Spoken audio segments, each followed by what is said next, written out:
බියස්විත් චින්තකස YouTube channel එක ඔබ සාදරයෙන් පිළිගන්නවා. ව්‍යාපාර අධ්‍යයනයේ විෂයේ 13 වෙනි ශ්‍රේණියේ 13 වෙනි නිපුණතාවය මෙහෙයුම් කළමනාකරණය. අද මම ඔබ සමග මෙහෙයුම් කළමනාකරණය හැඳින්වීම එම නිපුණතා මට්ටම සාකච්ඡා කරන්න සූදානම් වෙන්නේ. ඔබ දන්නවා අද පවතින දැඩි තරංකාරී ගෝලීය ව්‍යාපාර පරිසරය තුළ ව්‍යාපාර විසින් උසස් මට්ටමේ ගුණාත්මක භාණ්ඩ හා සේවා නිෂ්පාදනය කරන්න සිද්ධ වෙනවා. එහෙම නොමැති වුණොත් ඒ තරංකාරී ව්‍යාපාර පරිසරය තුළ රැඳා පැවතීමේ අභියෝගයක් තියෙනවා. ඒක නිසා නිෂ්පාදනය කාර්යක්ෂමව කරන්න ඕනේ.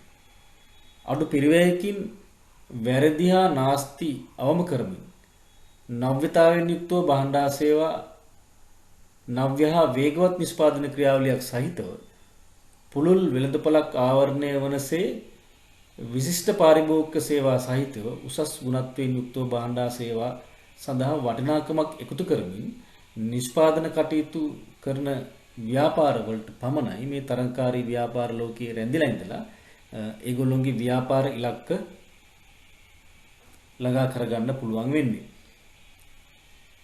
අපි සෙසු ව්‍යාපාර අංශවල වාගේම අපි දන්නා ව්‍යාපාරවල ව්‍යාපාර සිතයන් ව්‍යාපාර කාර්යයන් කීපයක් තියෙනවා. මූල්‍ය කටයුතු, නිෂ්පාදන කටයුතු, අලෙවි කටයුතු, මානව සම්පත් කටයුතු, පරිශ්‍රණ සංවර්ධන කටයුතු මේවා අතරේ නිෂ්පාදන අංශයට නැත්නම් නිෂ්පාදන කටයුතු වලට වර්තමානයේ විශාල අභියෝගයක් තියෙනවා.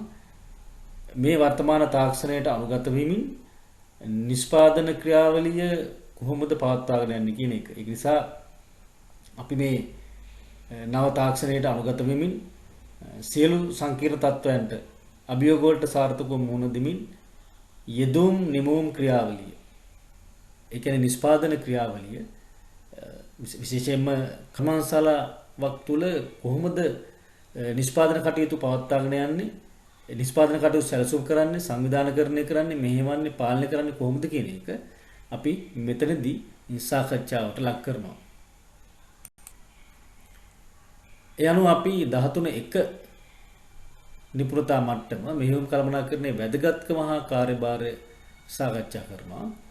ඒගොල්ලොන් පළ මෙහෙයුම් සංකල්පය හඳුන්වයි, මෙහෙයුම් කළමනාකරණයේ අර්ථ දක්වයි, මෙහෙයුම් කළමනාකරණයේ වැදගත්කම පැහැදිලි කරයි, මෙහෙයුම් කළමනාකරණයේ කාර්ය පෙරගස්වයි, මෙහෙයුම් කළමනාකරණ කාර්ය වෙන වෙනම කෙටියෙන් පැහැදිලි කරයි.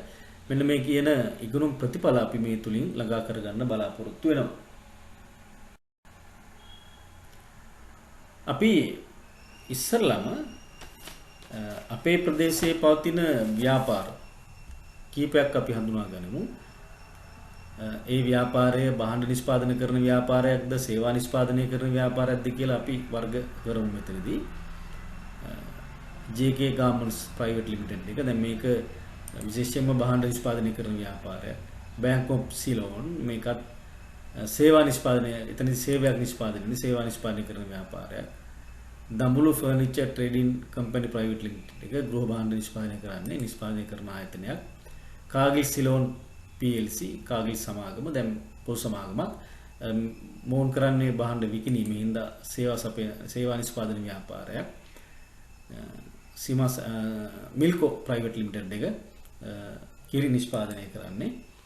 ඒ අනුව අපිට හඳුනා ගන්න පුළුවන් භාණ්ඩ නිෂ්පාදනය කරන ව්‍යාපාරයක් තියෙනවා, සේවා නිෂ්පාදනය කරන ව්‍යාපාරයක් තියෙනවා. අපි මේ භාණ්ඩයක් හෝ සේවයක් නිෂ්පාදනය කරන ව්‍යාපාරයක අපි හිතාගෙන ඉන්නේ කර්මාන්තශාලාව තුළ නිෂ්පාදනය කරන භාණ්ඩයක් නිෂ්පාදන ව්‍යාපාරවල පමණක් මේ මෙහෙයුම් කල්පනා කරන කටයුතු කරන්න සිද්ධ වෙනවා කියලා. නමුත් සේවා නිෂ්පාදනය කරන ව්‍යාපාරයක හෝ භාණ්ඩ නිෂ්පාදනය කරන ව්‍යාපාරයක අපිට මෙහෙයුම් කටයුතු කරන්න සිද්ධ වෙනවා. ඒ අනුව අපි දැන් භාණ්ඩ නිපදවන ව්‍යාපාරවල මූලික වශයෙන් නිෂ්පාදනය කරන්නේ ස්පෘශ්‍ය. අපි දන්නවා භාණ්ඩයක් හා සේවයක් අතර වෙනස ප්‍රධාන වෙනස්කම් 4ක් අපි කතා කරලා තියෙනවා.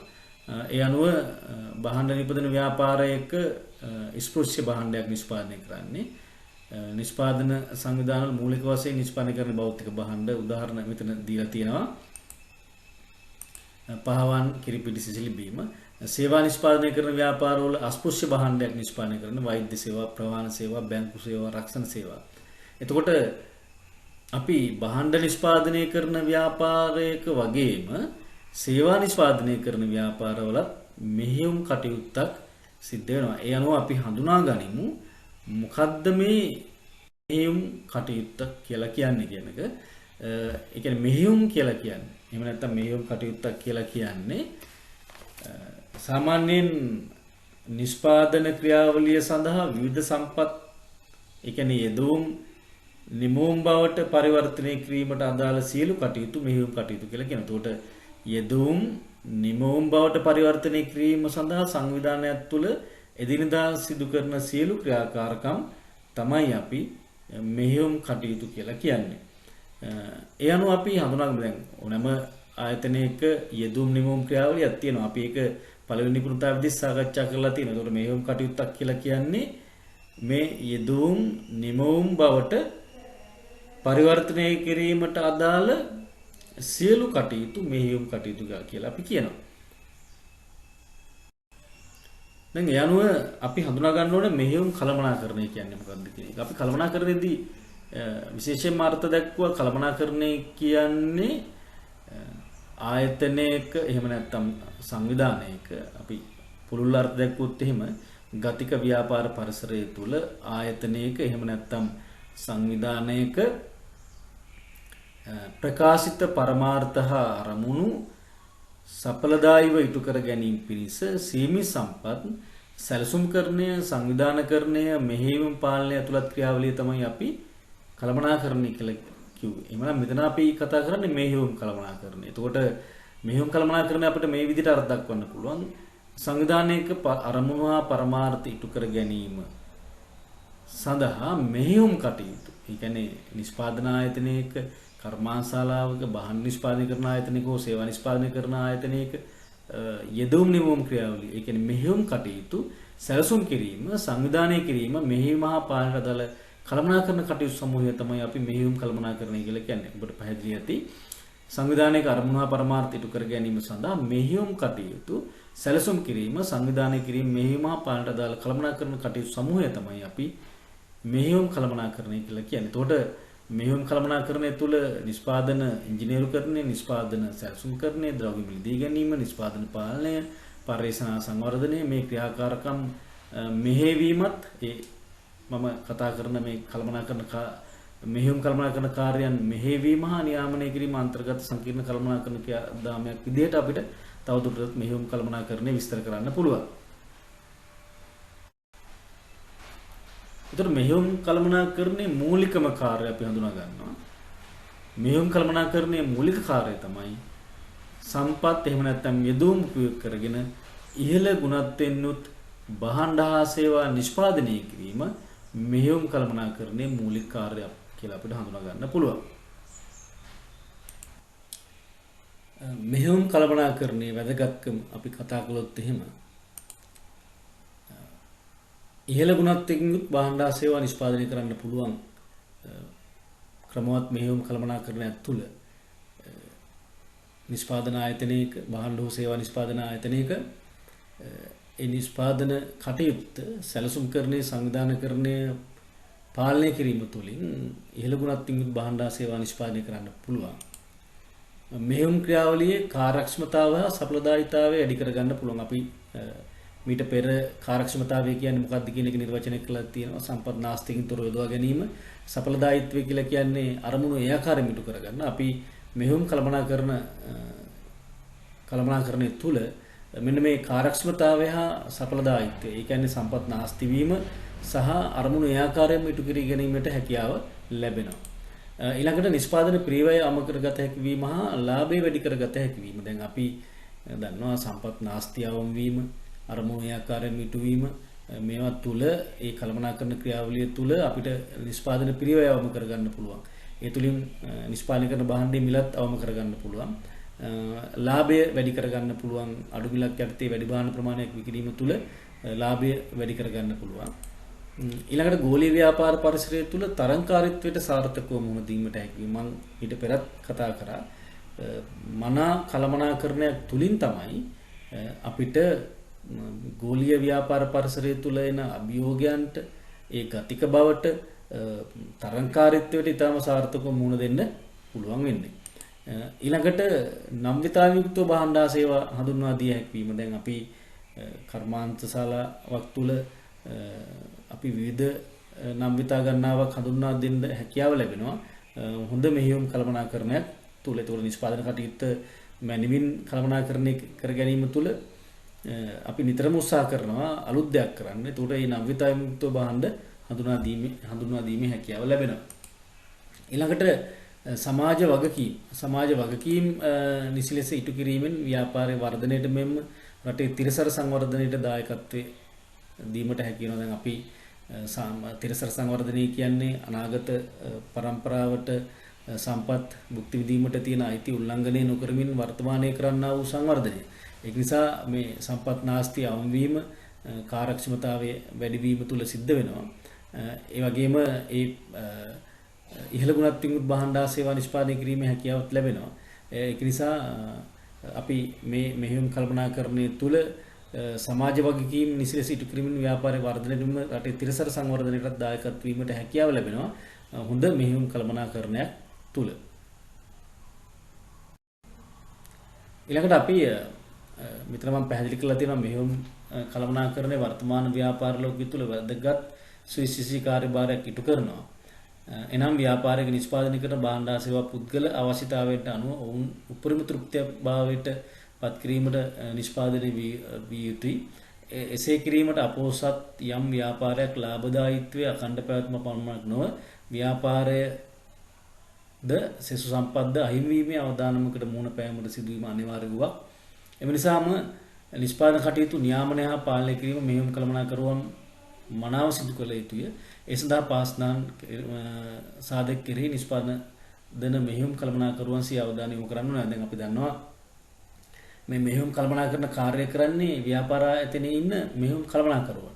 එතකොට මෙන්න මේවා කෙරෙහි අවධානය යොමු කරන්න ඕනේ. ගෝලීය ව්‍යාපාර පරිසරය තුළ වෙනස්කම් පිළිබඳව අවධානය යොමු කරන්න තමන්ගේ මෙහෙයුම් කටයුත්ත සැලසුම් කරනකොට, සංවිධානය කරනකොට, මෙහෙයුමකට පාලනය කරනකොට තරංකාරී අනිකුත් ආයතනවල පිළිවෙත් පුද්ගල අවශ්‍යතා හා උමනාවල ස්වභාවයවත් විශිෂ්ට ලෙස පාරිභෝගික අවශ්‍යතා හඳුනා ගැනීම, සඵලදායීතාව හා කාර්යක්ෂමතාව සහිත නිෂ්පාදන ක්‍රම, මම කිව්වා ඉස්සෙල්ලත් සම්පත් නාස්තිය, ඊළඟට අරමුණු ආකාරයෙන් මිටු කර ගැනීම, ඒ සහිත නිෂ්පාදන ක්‍රම, භාණ්ඩා සේවාවල ගුණාත්මක භාවය, තාක්ෂණික පරිසරයේ සිදු වෙනස් මෙන්න මේවා කෙරෙහි අවධානය යොමු කරමින් තමයි මෙහෙයුම් කළමනාකරුවන්ට නිෂ්පාදන කටයුත්ත කළමනාකරණය කරන්න වෙන්නේ. දැන් ඒ සාධක මනා ලෙස අවධානය යොමු කරමින් ව්‍යාපාර පරමාර්ථ අරමුණු ඉටු කර ගැනීමට නව වටිනාකමක් එකතු කිරීම. දැන් අපි මෙතනදී කතා කරනවා සම්පත් වලට අගය එකතු කිරීම. මේ පරිවර්තනයේ ක්‍රියාවලිය තුළ සම්පත් වලට අගය එකතු කිරීමක් කියලා නව වටිනාකමක් එකතු කිරීමට මෙහෙයුම් කළමනාකරුවන් සමත් වෙන්න ඕනේ.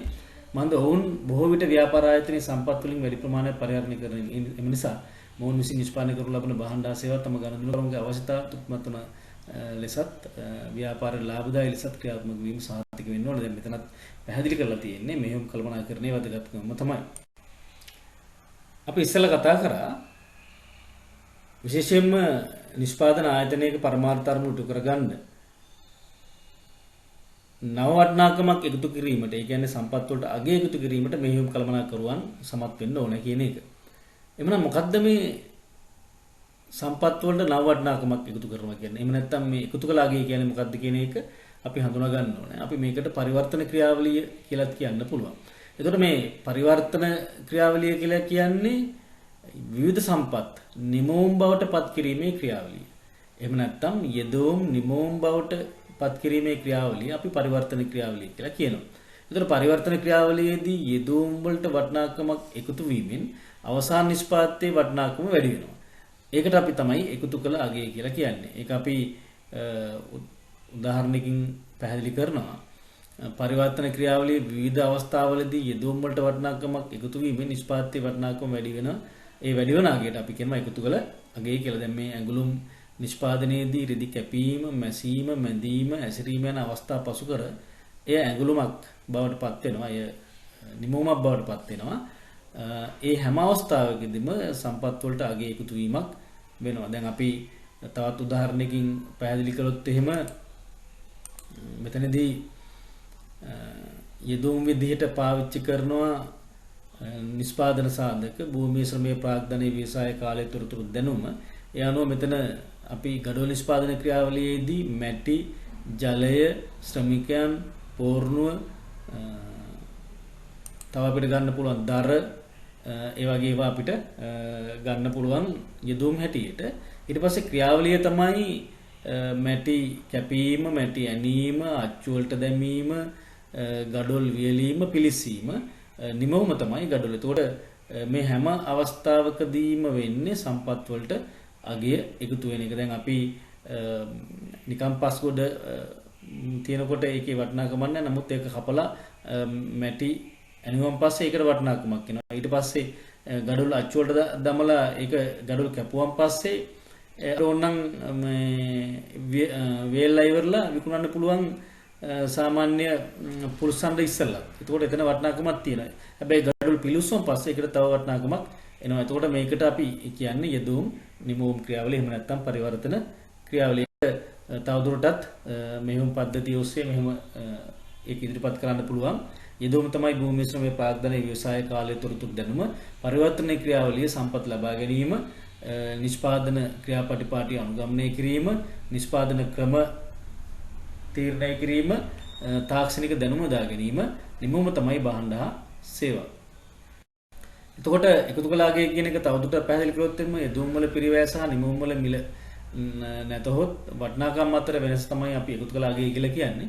පුළුල් වශයෙන් ගත් කල නිෂ්පාදනය අනුව අගය එකතු කිරීමේ ක්‍රියාවලිය එකතුවක් අපිට කියලා කියන්න පුළුවන්. මේ උදාහරණයක් මෙතන දීලා තියෙනවා. නිෂ්පාදන ආයතනයක නිෂ්පාදන කටයුතු සඳහා වර්ෂයක් තුල රුපියල් මිලියන 1000ක වටිනාකමකින් ද්‍රව්‍ය සහ අමතර කොටස් මිලට ගත්තේ යයි සිතමු. එම ආයතනයේ වර්ෂය තුලදී භාණ්ඩ අලෙවි කර මිලියන 1100ක ආදායමක් ලැබුවේ නම් එම ආයතනයේ එකතු කළ අගය මිලියන 1000යි. ඒතකොට ඒක අපිට තව පැහැදිලි කළොත් එහෙම එකතු කළ අගය මෙතන තියෙන තිරිඟු නිෂ්පාදන ක්‍රියාවලිය. මෙතන තිරිඟු යට වගා කරලා තිරිඟු නිෂ්පාදනය කරන් පස්සේ මේකේ වටිනාකම මේ ඩොලර් 0.5යි අපිට කිලෝ 1 කියලා හිතමු. ඊට පස්සේ මෙතනදී ඒ තිරිඟු කපලා ඉවරලා මෙතනදී ඇට බවට පත් කරලා ප්‍රවාහනය කරනකොට 0.33යි ඩොලර් අපි කිලෝ 1 වටිනාකම. ඊට පස්සේ මේවා කර්මාන්තශාලා පිටි බවට පත් කරාම ඒකට තව වටිනාකමක් එකතු වෙනවා. ඒක ප්‍රවාහනය කරලා පාන් බවට පරිවර්තනය කරාම ඒකට තව වටිනාකමක් එකතු වෙනවා. ඒ පාන් ප්‍රවාහනය කරලා වෙළඳපොලේ විකුණනකොට තව අගේ එකතු වෙලා තියෙනවා. මේ නිෂ්පාදන ක්‍රියාවලියේ හැම අවස්ථාවකදීම මෙතන තිරිඟු වගා කර්මාන්තයේදී, තිරිඟු පිටි නිෂ්පාදන කර්මාන්තයේදී, පාන් නිෂ්පාදන කර්මාන්තයේදී මේ වෙළඳපොලේ මේ සේවා නිෂ්පාදනයක් කරනවා. මෙතන පාන් විකුණනවා කියන්නේ සේවා නිෂ්පාදනයේදීත් මේ හැම අවස්ථාවකදීම ප්‍රවාහනයේදීත් ඒ වගේම සම්පත් වලට අගය එකතු වීමක් වෙන එක තමයි මෙතන පැහැදිලි කරලා තියෙන්නේ. ඊළඟට මෙහෙයුම් කළමනාකරණ කාර්යන අපි කතා කරොත් එමු. පළවෙනි කාර්යය තමයි නිෂ්පාදන ඉංජිනේරුකරණය, නිෂ්පාදන සැලසුම්කරණය, ද්‍රව්‍ය මිලදී ගැනීම, නිෂ්පාදන පාලනය, පරිසරණ සංවර්ධනය. මේවා තමයි මෙහෙයුම් කළමනාකරණයට අයත් කාර්යන. ඒතර මේ මෙහෙයුම් කළමනාකරණ ක්‍රියාවලිය සිදු කරන කෙනාට අපි මෙහෙයුම් කළමනාකරු කියලා කියනවා. නිෂ්පාදන ඉංජිනේරුකරණය කියලා කියන්නේ නිෂ්පාදන ක්‍රියාවලිය අවශ්‍ය යන්ත්‍රෝපකාර, යන්ත්‍ර උපකරණ, නිෂ්පාදන කාලසටහන, අවශ්‍ය ද්‍රව්‍ය වල ප්‍රමාණය, ගුණය යනාදී තීරණය කිරීමේ ක්‍රියාවලිය තමයි නිෂ්පාදන ඉංජිනේරුකරණය කියලා කියන්නේ. මේ මෙතනදී මේ නිෂ්පාදන ඉංජිනේරුකරණය කරන්නේ ඒකට වෙනම නිලධාරියෙක් ඉන්නවා. එයාට කියන්නේ නිෂ්පාදන ඉංජිනේරු වරයා කියලා. ඒතකොට මේ මෙතනදී මේ නිෂ්පාදන ඉංජිනේරුකරණයේදී කරන කාර්යයන් තමයි නිෂ්පාදන ක්‍රියාවලිය හඳුනා ගැනීම, නිර්මාණය කිරීම. මොන වගේ නිෂ්පාදන ක්‍රියාවලියද අනුගමනය කරන්නේ, ඒක නිර්මාණය කිරීම. ඊළඟට අවශ්‍ය යන්ත්‍රාගාර සහ යන්ත්‍ර උපකරණ මේවා තීරණය කිරීම, නිෂ්පාදන කාලසටහන සැදීම, අවශ්‍ය ද්‍රව්‍ය වල ප්‍රමාණය හා ගුණත්වය තීරණය කිරීම, මේ සියලු කටයුතු කරන්නේ නිෂ්පාදන ඉංජිනේරුකරණය. ඊළඟට නිෂ්පාදන සැලසුම්කරණය කියලා කියන්නේ කිසියම් නිෂ්පාදන ආයතනයක නිශ්චිත අනාගත කාල පරිච්ඡේදයක් තුළ කුමන භාණ්ඩ සහ සේවා කෙසේ නිෂ්පාදනය කළ යුතුද, කොපමණ ප්‍රමාණය නිෂ්පාදනය කළ යුතුද, කවර දිනක නිෂ්පාදනය කළ යුද්ධ කවුරුන් විසින් නිෂ්පාදනය කළ යුද්ධ යන ඒ පුළුල්ව කරනු ලබන කටයුතු මේ පිළිබඳ තීරණ ගැනීම නිෂ්පාදන සැලසුම් කරණය කියලා කියනවා. ඒ වගේම නිෂ්පාදන සැලසුම් කරණය මගින් බිහි කරන වර්තමානයේ හිතාමතා සකස් කරනු ලබන වැඩපිළිවෙල නිෂ්පාදන සැලසුම් කියලා කියනවා. එතකොට අපි නිෂ්පාදන සැලසුම් කරන්නේ ප්‍රතිඵලය තමයි නිෂ්පාදන සැලසුම. එතකොට ඒක අපිට මේ නිෂ්පාදන සැලසුම් කොටස් දෙකකට බෙදන්න පුළුවන්. කෙටි කාල නිෂ්පාදන සැලසුම් සහ දීර්ඝ කාල නිෂ්පාදන සැලසුම් කියලා. එතකොට සැලසුම් කරන්නේ ප්‍රතිඵලය සැලසුම නිෂ්පාදන සැලසුම. ඒවා කෙටි කාල සැලසුම් තියෙනවා. දීර්ඝ කාල සැලසුම් තියෙනවා. අපිට ඒ විදිහට වර්ක් කරන්න පුළුවන්. ඊළඟට මෙහෙයුම් කළමනාකරණයේ ඊළඟ කාර්යය තමයි ද්‍රව්‍ය මිලදී ගැනීම. ද්‍රව්‍ය මිලදී ගැනීම කියලා කියන්නේ නියමිත ද්‍රව්‍ය නියමිත ප්‍රමාණයෙන් අවශ්‍ය අවස්ථාවේදී අවම පරිවැයකින් යුතුව මිලදී ගැනීම. ඒ කියන්නේ අවශ්‍ය ද්‍රව්‍ය අවශ්‍ය ප්‍රමාණයෙන් අවශ්‍ය අවස්ථාවේදී අවම පරිවැයකින් මිලදී ගැනීම තමයි අපි ද්‍රව්‍ය මිලදී ගැනීම කියලා කියන්නේ.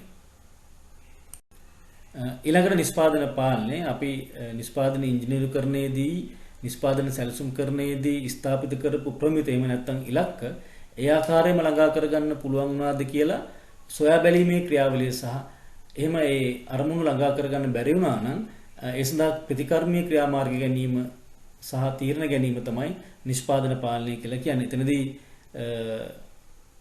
පාලන වර්ග කීපයක් තියෙනවා. යාන්ත්‍රික පාලනය, තොග පාලනය, තත්ත්ව පාලනය, පිරිවැය පාලනය. දැන් අපි තොග පාලනය, තත්ත්ව පාලනය, පිරිවැය පාලනයම අපි ඉදිරියේදී සාකච්ඡා කරනවා.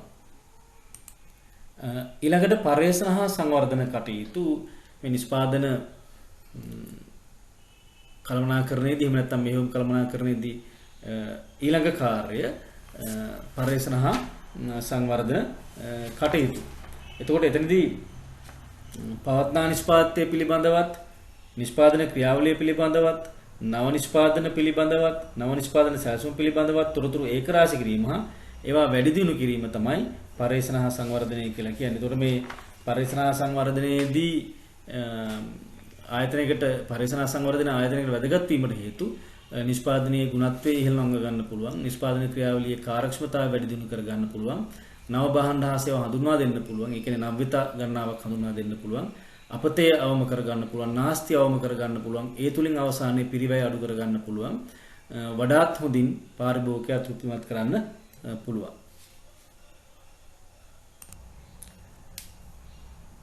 මෙහෙයුම් කළමනාකරණය 13 වෙනි නිපුණතාවයේ 13.1 නිපුණතා මට්ටම මෙහෙයුම් කළමනාකරණය හැඳින්වීම මෙතකින් අවසන්. ඔබට පුළුවන් 13.2 නිපුණතාවය නිෂ්පාදන ක්‍රම සහ කම්මල් පිරියත සැලසුම් වර්ග මේක 13.2 නිපුණතා මට්ටම ඔබට තවත් වීඩියෝ දෙකක් තියෙනවා. ඒ තුලින් ඔබට නරඹන්න පුළුවන්. BS with චින්තකස YouTube channel තුල එම වීඩියෝ දෙකත් අන්තර්ගත කරලා තියෙනවා. ස්තුතියි.